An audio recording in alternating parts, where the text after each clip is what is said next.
Olá, a nossa conversa hoje é com o empresário e geógrafo Fabrício Strecomolde Stipp. Muito obrigado pela sua presença aqui no nosso programa, por ter aceitado o nosso convite. Imagina, eu que agradeço. Vamos começar um pouquinho falando sobre as suas origens, né? Começar pelo seu nome, né? Seu sobrenome. Isso. São italianos? O Tremocode, Rodrigo, é do norte da Itália. Inclusive, recentemente eu consegui a cidadania italiana, né? O meu bisavô, nascido na Itália, e a partir de um estudo, né, de genealogia, eu acabei obtendo a cidadania, né, requerendo e obtendo a cidadania italiana. O Stipp é alemão. O italiano do seu pai ou da sua mãe? Da minha mãe. E o alemão do seu pai? Isso. E os seus pais são da onde? Ambos, né, chegaram no interior de São Paulo. Minha mãe é piracicabana, assim como eu, e meu pai é nascido em Rio Claro, no interior de São Paulo também. E fala um pouquinho sobre a sua educação pra gente. Tem muitos irmãos? Você tem muitos irmãos ou não? Eu tenho um irmão, Vinícius. Olha, era para ser uma dupla caipira, mas não deu certo. Fabrício e Vinícius. E Vinícius, né? Piracicaba, tudo a ver. Mas acabou não dando certo. Eu confesso que eu gostaria, né? Adoro música sertaneja, as raízes mesmo, caipira, né? Adoro. Imagina, não vou arriscar não. E meu irmão acabou indo para a área de engenharia de alimentos depois, né? Morou um bom tempo fora, morou na Austrália, inclusive, cerca de 2 anos. E eu fiquei para cá, né? Então nós mudamos para Jacareí em 93. Então, sou nascido em Piracicaba, mudei para Jacareí e minha primeira escola foi o Carlos Porto. Mas então de Piracicaba você não lembra quase nada? Muito pouco, porque praticamente nasci para lá, mudei para São Caetano do Sul, onde a família do meu pai mora e reside até hoje. Fiquei por lá cerca de 4 anos e daí depois vim para cá. O que você mais lembra da sua infância? Aí se tratando de Jacareí, a cidade da sua infância, o que você pode falar pra gente? Quando eu mudei para Jacareí, tinha 6 anos, né? E era uma criança bem assim criativa, né? Bem imaginativa. E minha mãe, quando falou que ia mudar para Jacareí, ela falou que os jacarés andavam pela cidade, né? E como criança acreditei, né, que seria possível, claro, essa composição, que lá não teria cachorro, teria jacaré. Meu pai veio para cá para trabalhar no aterro sanitário, né, aqui de Jacareí. Na época era um lixão, basicamente, carecia de bastante infraestrutura, né? E ele ficou mais de 15 anos à frente da parte do aterro sanitário, da limpeza pública como um todo, meu pai, o Felipe. E minha mãe ficou mais em casa, né, ajudando na criação dos filhos. O fato que eu mais lembro, onde eu morei, foi no Jardim Liberdade. Então, o rio, né, o Rio Paraíba do Sul.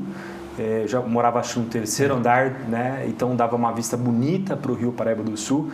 Então uma das imaginações afetivas que eu tenho assim da minha infância. Do Ralph também. Morou num bairro bom, né? Sossegado. Isso.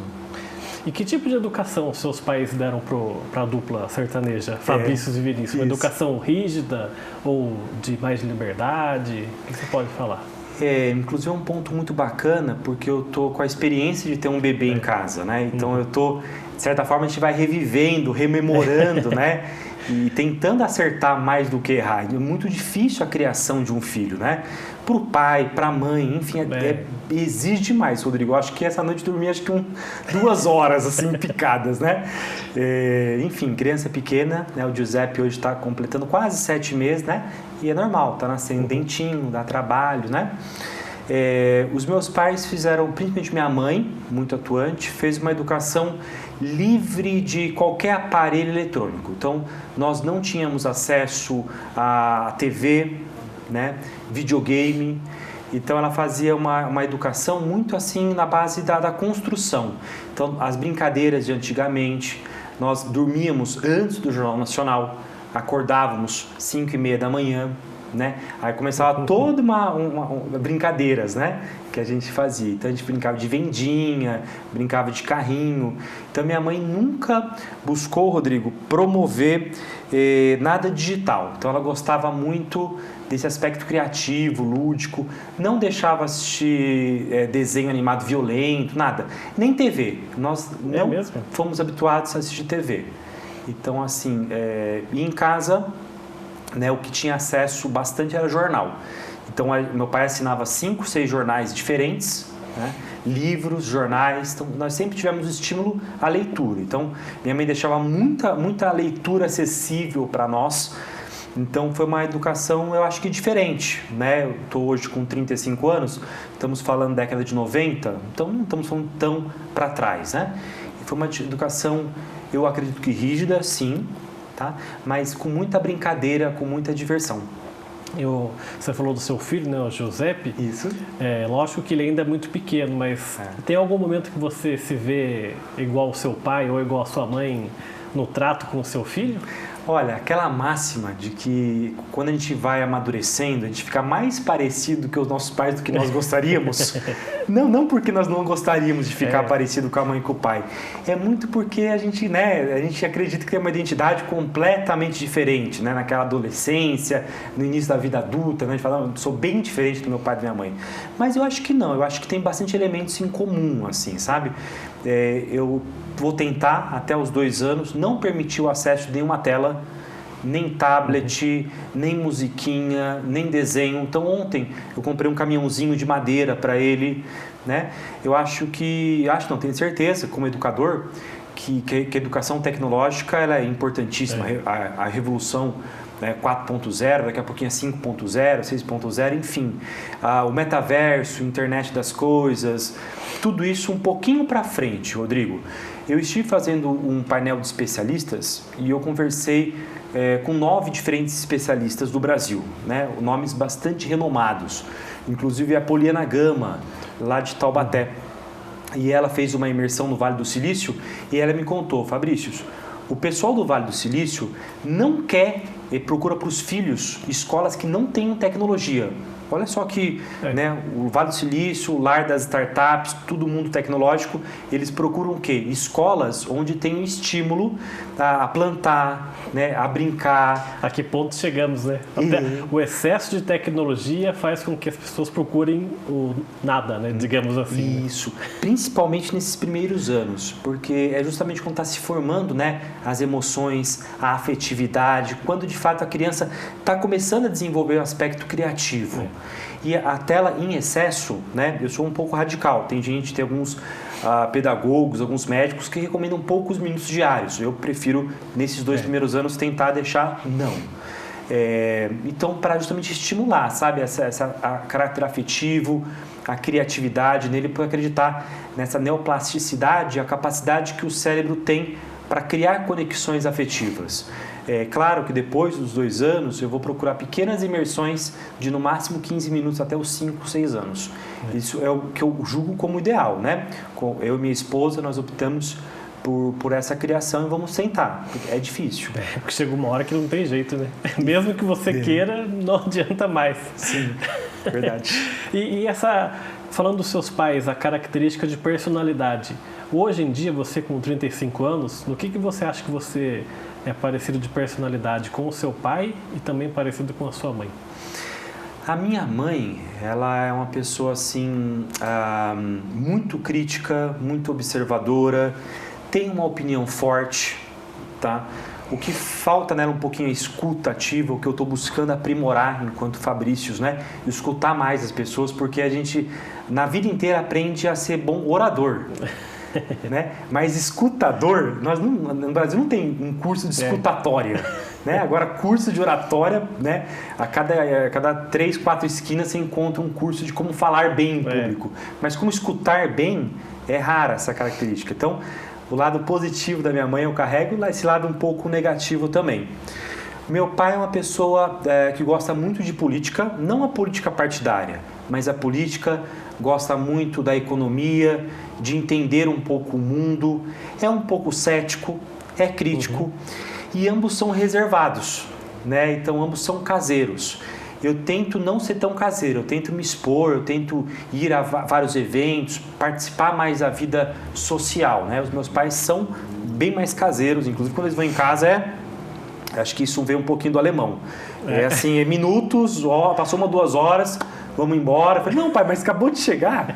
Né? O italiano não, o italiano tem o lado oposto, né? Gosta de ficar horas e horas conversando na mesa e já emenda o café da tarde, daqui a pouco tem janta e vai para... Enfim, vai continuando, né?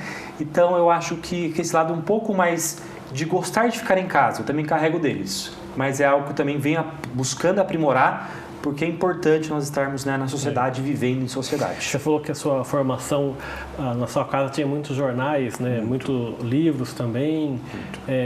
Teve algum título de livro ou uma história mais te marca na infância, de leitura, assim, na adolescência ou não? Eu estudei no Carlos Porto, depois fui estudar no Antônio Afonso, né? E no Antônio Afonso tinha um professor, claro, meus amigos sabem, né, quem é esse professor, né? E ele era muito enviesado ideologicamente. Ele era muito, mas muito, muito.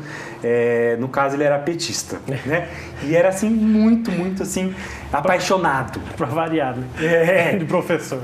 Apaixonado, né? E na época, eu, rebelde, né? Já estava com 12, 13 anos. Então, o que eu fazia? Eu lia tudo da Folha de São Paulo, do Estadão.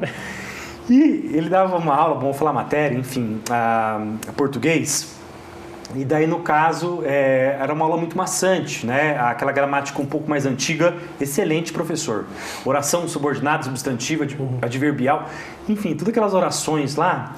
E de vez em quando rolava uma discussão em sala de aula. Então, os alunos falavam, Fabrício, vai lá e discute alguma coisa lá sobre privatização, sobre Estado mínimo, inventa uma coisa lá, discute com o professor, porque vocês vão ficar 30 minutos debatendo ali e vai acabar a aula e a gente vai embora feliz. Claro que é uma brincadeira, mas não porque eu era contra, né, a esquerda, não é isso não.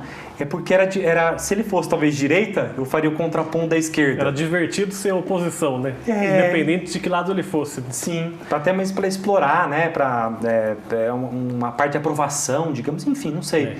Era o que eu gostava, né, de fazer, de conversar também. E hoje, você olhando para trás, essa formação sua de leitura de jornais, você acha que te enriqueceu hoje de que sentido, por exemplo? Muito.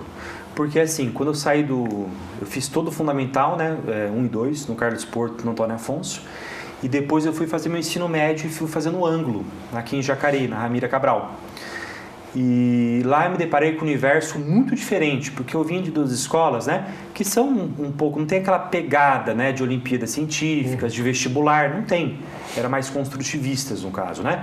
O ângulo já mais excelência acadêmica, um perfil já mais corrido, né, a matéria. E daí eu me deparei com a escolha profissional, né? E é muito difícil a escolha profissional, porque assim, eu fiquei na dúvida, terminei o 3º ano com dúvida, até mesmo em direito, pensei em ciências sociais, mas quando eu vi a abrangência que era a geografia e as possibilidades de conexão entre Brasil, mundo, enfim, trabalhava aspectos naturais, aspectos sociais, cultura, economia, enfim, trabalhava tantos aspectos e permeava, né, tantas variáveis, trabalhava geopolítica, então jornais, eu sempre pegava a Folha de São Paulo, a parte geopolítica, a Ilustrada, enfim. Esse grande repertório buscou uma escolha mais holística, uma escolha mais integrada, né? Então eu busquei, não foi nem mercado de trabalho, ou será que eu vou dar aula? Não era isso a ideia. A ideia era ter algo que eu fosse feliz, que eu fosse contente. E essa foi uma escolha profissional, né? De escolher uma carreira que me possibilitasse enxergar e ver o mundo e as suas relações. Quer dizer, não havia para você, só para a gente encerrar o bloco, não havia para você essa cobrança dos pais, você vai trabalhar com o quê? Não. Nada. Nunca teve. Né? Meu pai é engenheiro, meu irmão é engenheiro, né? Meu pai falou, você não quer fazer engenharia? Eu falei, olha pai, estou até pensando, de repente, engenharia sanitária, engenharia ambiental, né? Mas eu não gosto dessa parte de exatas, né? E daí eu falei assim, eu estou buscando uma carreira. Quando eu falei geografia, ele me incentivou, né? Adorava, ele me perguntava como foram as aulas, o que você aprendeu, qual foi o teórico que você viu, né? Gostava de ler minhas provas, sempre me incentivou. Nunca teve alguma coisa, não, você tem que ter uma carreira mais tradicional, não. Era só de estímulos, tanto meu pai quanto minha mãe. Tá certo, vamos fazer então o nosso primeiro intervalo aqui, o Gente em Destaque volta daqui a pouco, até já.